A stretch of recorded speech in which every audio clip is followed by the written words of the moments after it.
got one story in this video. It's going to be a short one, but it was so good. I just wanted, sometimes I come in here and I'll look through stories early in the morning and I'll say, okay, that's a good one. And I'll put it off in a file to do next. And then I'll read through another one and another one.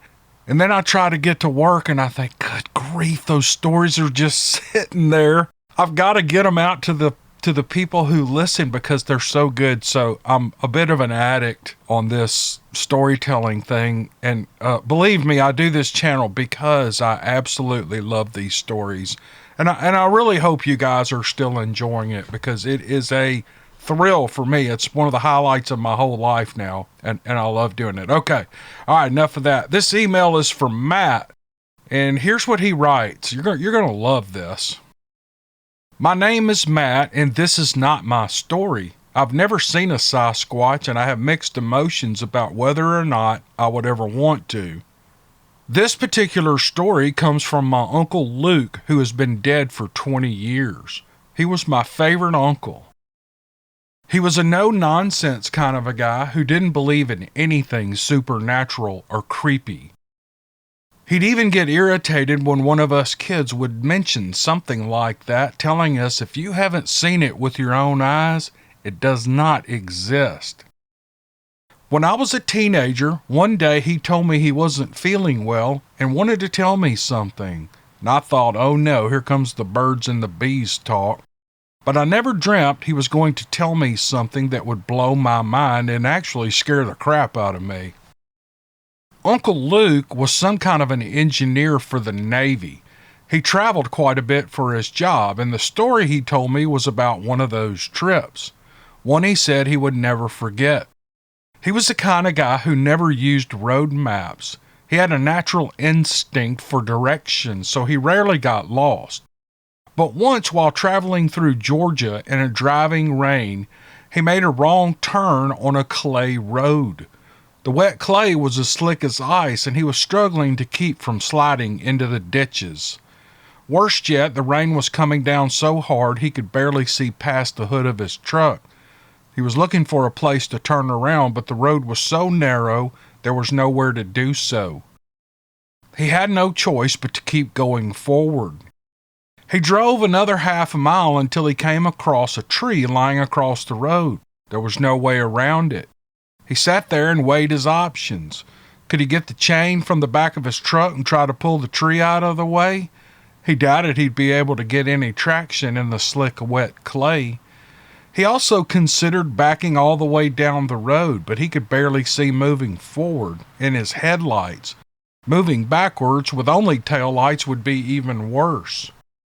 There was always the option of putting on his flashers and taking a nap, but that would be giving up. He opted for the chain. He turned on his flashers and got out of the truck, slipping his keys into his pocket as he did so. He then pulled the chain from the bed of the truck. He was about 10 feet from the tree and he wanted plenty of swing room. First, he hooked the chain to his truck and then walked over and wrapped the other end around the trunk of the tree. As he rose up, the headlights went dim.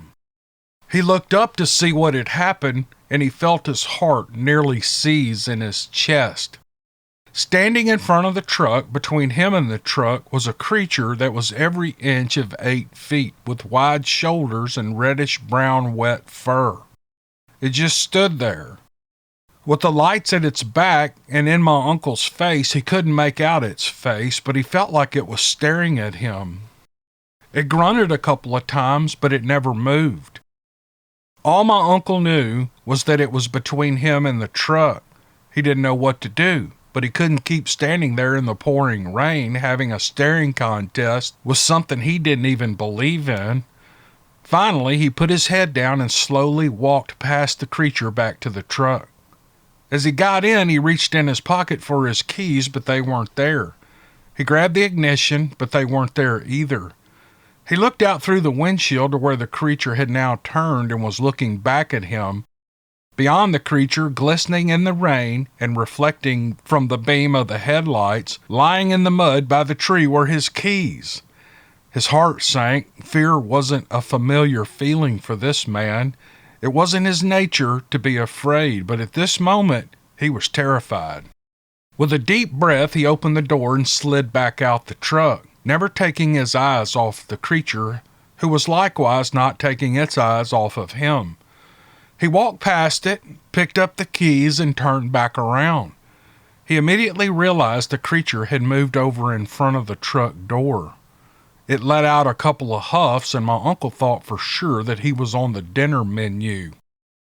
He had no other options, so he mustered up his courage once more and walked as calmly as he could around the creature and got back into the truck, locking the doors.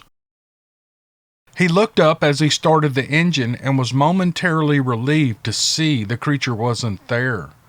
But a movement from his direct left told him that it had moved next to the door. He ignored it and tried to back up. The tires only spun in the wet clay. His heart sank once again. He rested his forehead on the steering wheel, utterly defeated now. Then he heard a noise, and he looked up. The creature had unhooked the chain and was now moving the tree out of the road. My uncle thought, can this get any stranger? He pushed the gas pedal and managed to get enough traction to move forward. He slowly drove past the creature.